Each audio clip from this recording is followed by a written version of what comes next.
Bienvenue dans le plus grand parc attractif de Guadeloupe à Sainte-Anne, Karukeraland. Le parc Karucoco vous accueille pour des moments de détente, de sensations, de confort et de formidables moments conviviaux. Le parc de Karucoco, impasse des Sapotilles, route de Delair à Sainte-Anne. Karukeraland, c'est aussi Karucoco Lodge, des appartements d'exception à proximité du parc. Piscine, jacuzzi, jardin privatif, des espaces accueillants avec une décoration hors du commun. Des moments de détente uniques en Guadeloupe. Réservez dès maintenant votre séjour sans plus attendre. Guadeloupe, actualité.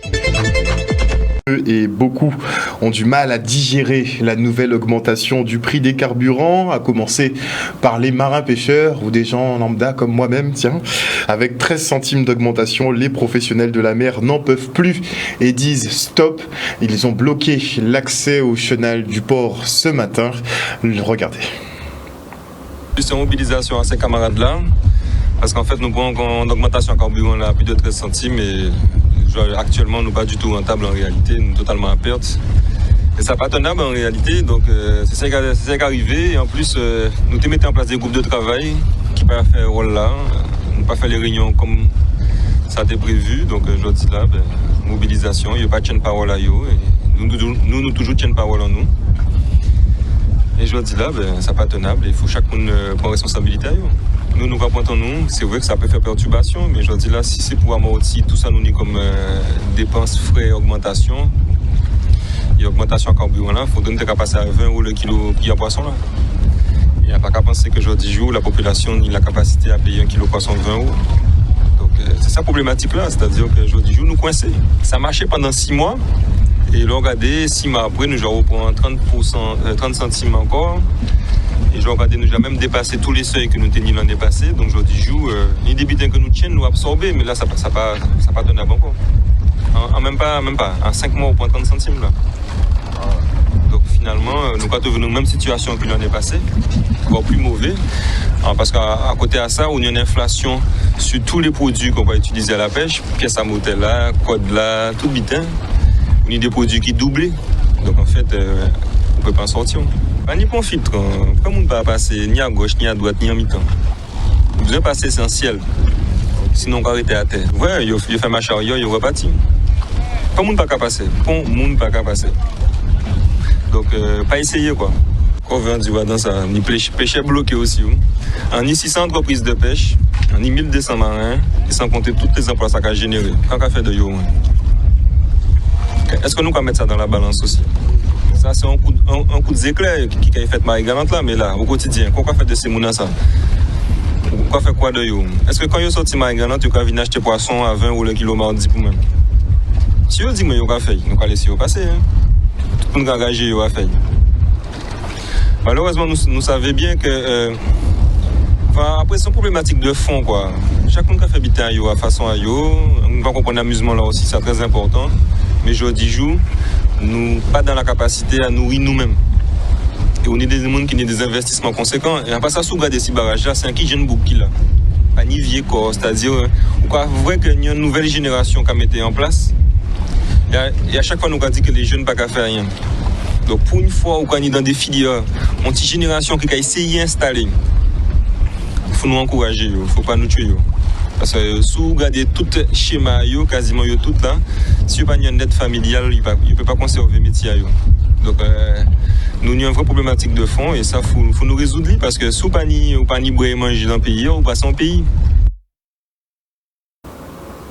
Le chenal du port qui est toujours bloqué et une délégation de pêcheurs est en ce moment en préfecture pour tenter de signer un accord. Mais effectivement, ça risque de beaucoup compromettre le week-end festif de la Pentecôte. Il y a un blocage qui empêche d'ailleurs le trafic maritime entre la Guadeloupe et les îles du Sud, dont Marie-Galante, vous l'avez compris. De quoi énerver certains passagers bloqués à quai. Le reportage. Depuis ce matin, on est là depuis 7 heures. On attend et je ne comprends pas pourquoi c'est nous qui sommes bloqués. Population qui n'a rien à voir avec le mouvement qui se passe. Du coup, on est là, on attend, on n'a pas de résultat. Voilà quoi. Ben, je les comprends, mais d'un côté, c'est pas de notre faute à nous. Donc, pour barrer, alors qu'on ne peut pas partir pour aller à Marie-Galante, c'est pas évident pour nous. C'est assez difficile, je suis dans l'attente depuis ce matin, mais ça reste une situation particulière. Voilà. Donc je le vis, j'attends, en espérant que ça va être débloqué, qu'on pourra rejoindre Marie-Galante pour profiter de ce bon week-end de la Pentecôte. Je ne pourrais pas dire que je ne comprends pas. On comprend toujours ce qui se passe, on comprend les revendications, en tout cas des pêcheurs. Bon, après, ce qui a plus à déplorer, c'est les conséquences que ça génère, mais je pense qu'ils sont conscients de ça aussi. Donc bon, comment dire, je comprends la situation. Malheureusement, nous sommes pris en otage. Nous avons un événement ce soir à Casasic et je suis venu avec Pipo Géantrude, avec Alex Bernard qui viennent de la Martinique. Donc ça veut dire que si je ne me déplace pas aujourd'hui pour Marie-Galante, ça veut dire qu'il faut que je trouve un hébergement ce soir pour ces messieurs, ainsi que je leur donne, que je les nourrisse, parce que ce n'était pas prévu. Donc voilà. Je comprends, je suis solidaire avec les pêcheurs. Le problème pour moi, c'est que ça bloque un pays, ça bloque Marie-Galante, quoi. Donc ça c'est pas sympa. Après la Covid, tu as ce genre de problème-là, je veux dire que le chiffre d'affaires de Marie-Galante va descendre au plus bas, et ça, ce n'est pas bon. Faut pas prendre les gens en otage comme ça. Il faut le faire autrement. Il faut réfléchir à ce qu'on dit, à ce qu'on fait. Par contre, moi d'accord, et puis ça y est au café. L'essence Nantita, trop cher. Et voilà, quoi, il n'y a pas plus à dire. À plus d'1,90 € le sans-plomb et plus d'1,80 € le diesel, effectivement, on devrait tomber d'accord sur le fait que l'essence coûte quand même relativement beaucoup cher. Et petit focus maintenant sur le projet d'agroparc qui doit voir le jour sur le territoire de Cap Excellence. Ce nouvel outil vise à valoriser la matière première agricole de chez nous, qu'elle soit brute ou transformée. De quoi consolider notre agrobusiness et faire un pas vers l'autosuffisance alimentaire dont on parle tant depuis des années maintenant. Regardez. L'agroparc Caraïbes Excellence est un projet élaboré par la communauté d'agglomération Cap Excellence. C'est un équipement performant et innovant que nous voulons mettre à disposition des agriculteurs et des agrotransformateurs de la Guadeloupe proprement dite, mais aussi des dépendances. Parce que le président Jalton, très tôt, et la communauté d'agglomération Cap Excellence, nous avons considéré qu'il nous fallait cet instrument pour permettre à la Guadeloupe d'avoir quelque part la possibilité d'aller vers l'autonomie alimentaire.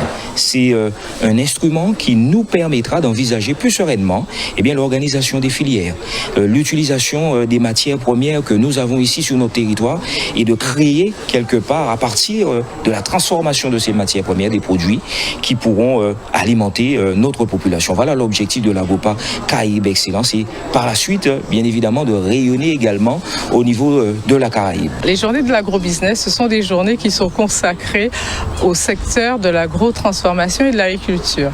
Cela se passe dans le cadre du projet d'agroparc Caraïbes Excellence porté par Cap Excellence qui sera un équipement dédié justement à tous ces métiers du secteur de l'agrotransformation. Bien sûr, l'agrotransformation qui a pour but de valoriser la matière première agricole locale. Il faut avoir à l'esprit également que si la production en Guadeloupe, quelque part, l'agriculture en réalité réalise une richesse en termes de production et de savoir-faire, mais les filières liées à l'agrotransformation peinent à se développer par manque de structuration. Donc il s'agit pour nous là de donner un élan nécessaire pour que tous ces acteurs puissent se retrouver et échanger. On est là dès le départ de leur projet, puisque leur projet va s'articuler autour d'un outil qui va les aider à organiser leur production, donc organiser leur activité, et à partir de là, on va pouvoir leur donner les outils qu'il faut, comme nos solutions de gestion, comme VIF, qui est un ERP, c'est-à-dire un outil de gestion intégré, qui leur permet de gérer leurs produits, matières premières, pour le transformer sur leurs produits finis. La communauté d'agglomération Nord-Basse-Terre, elle se penche sur la maîtrise du foncier de ces 6 territoires. En Guadeloupe, l'indivision fait rage et empêche le développement de certaines zones. C'est sans compter d'autres contraintes comme les plans de prévention des risques naturels qui classifient justement et qui empêchent aussi d'établir certains projets. Alors pour ce faire et faire émerger des solutions, les élus effectuent des brainstorming autour de cette question on ne peut plus complexe. Le reportage. Bien évidemment, nous sommes sur le territoire de la commune de Nord-Basse-Terre et les 6 communes du Nord-Basse-Terre sont impactées par cette problématique. Déjà, on ne peut pas penser développement d'une collectivité ou d'un EPCI si on ne maîtrise pas le foncier, développement au niveau économique, mais à tous les niveaux. Et puis surtout, on rencontre des problématiques qui sont liées au retrait du trait de côte, dont on parle beaucoup aujourd'hui. Nous avons aussi la problématique de l'indivision, parce que nous avons des personnes qui ont été propriétaires mais qui n'ont jamais pu faire le partage de leurs parcelles, et par conséquent ça pose problème pour pouvoir développer le terrain, développer le territoire du moins. Et en effet, les maires que nous sommes ainsi que le PCI, le président de l'EPCI du moins, nous avons cette difficulté-là pour pouvoir développer le territoire. C'est un gros problème parce que, comme je le disais, il y a plusieurs paramètres qui interviennent. Et je parlais de l'indivision, il y a le PNR aussi qui intervient, qui limite souvent les collectivités dans le développement de leur territoire. Nous avons des zones rouges, des zones bleues, des zones agricoles, nous avons des zones réservées, et tout ça constitue l'ensemble du territoire, constitue l'ensemble des terrains qui sont sur le territoire d'une collectivité. Aujourd'hui, il s'agissait pour tout un chacun si vous voulez, d'émettre des avis, de dire ce que nous vivons sur le territoire, puisque dans les Outre-mer, d'une manière générale, on n'a pas les mêmes problématiques en Guadeloupe, en Martinique ou à La Réunion. Donc, il s'agit de faire un brainstorming en quelque sorte, relever tout ce qui concerne la Guadeloupe et essayer d'arriver à trouver des solutions que l'on pourrait proposer au gouvernement pour faire évoluer la chose. Le financement reste l'un des principaux freins à la création d'entreprises. Alors, pour pallier, l'ADI donne accès à des prêts pour les personnes en difficulté allant jusqu'à 15 000 €. Un coup de pouce présenté aux nouvelles femmes entrepreneurs de la ville de Morne-à-l'Eau. Le reportage. On a voulu mettre l'accent sur l'entrepreneuriat féminin parce qu'on s'est rendu compte que les femmes éprouvaient pas mal de difficultés en fait pour lancer leur projet professionnel. Il y a une étude qui a été menée au niveau de l'ADI au national, et on s'est rendu compte que les femmes se heurtent à beaucoup de freins. Notamment le principal frein, c'est l'accès au financement. On voit que c'est compliqué d'avoir un crédit bancaire pour lancer son projet. Donc voilà, on est là, on a voulu axer l'entrepreneuriat au féminin pour porter un message fort aux femmes qui désirent se lancer et pour leur dire qu'elles peuvent pousser les portes de l'ADI pour avoir un financement chez nous pour lancer leur projet. Ça a été le premier coup de pouce pour moi. Étant vécu sur Paris, j'avais déjà eu un accompagnement avec l'ADI, et quand je suis revenue au pays, c'était tout naturellement que je me suis dirigée vers l'ADI parce qu'ils ont pu m'accompagner, donc que ce soit au niveau des prévisions financières et au niveau du coup de pouce financier aussi, parce qu'il faut dire que ça a été les premiers qui ont été réactifs. Quand on a besoin d'être accompagné au début, ils ont été là, ils ont répondu favorablement. Donc on a ici des porteuses de projets, on a des femmes qui sont déjà en activité, qui sont entrepreneuses, et donc c'est vraiment l'idée d'échanger les côtés positifs, les côtés négatifs, les difficultés, mais aussi les bienfaits de l'entrepreneuriat. L'entrepreneuriat des femmes, c'est possible. C'est possible, il faut faire confiance.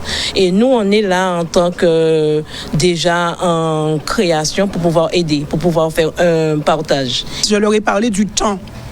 Le temps ne vous appartient pas. Et si vous ne prenez pas conscience de tout cela, eh bien forcément, vous irez droit dans le mur parce que vous allez babiller tout le temps, vous allez vous plaindre tout le temps, ou que fait coller, et ça ne sert à rien. Les peurs, vous en aurez. Si vous n'avez pas encore réglé vos propres problèmes avec vous, allez les régler avant de vous lancer dans l'entrepreneuriat. Et ça, c'est important parce que, en fait, les peurs, c'est comme si vous voulez avancer, mais il y a quelque chose qui vous tire à l'arrière. Dans une société où c'est plus le girl power, boss lady, donc c'est vraiment les femmes sont au pouvoir, elles prennent le pouvoir en tout cas pour leur entreprise, et elles font de très très bons chefs d'entreprise parce qu'elles ont la tête sur les épaules, elles sont organisées, elles arrivent à vraiment bien gérer, parfois plus que les hommes, quoi. Donc non, c'est vraiment positif. Toute l'actualité des régions d'outre-mer sur outremernews.fr.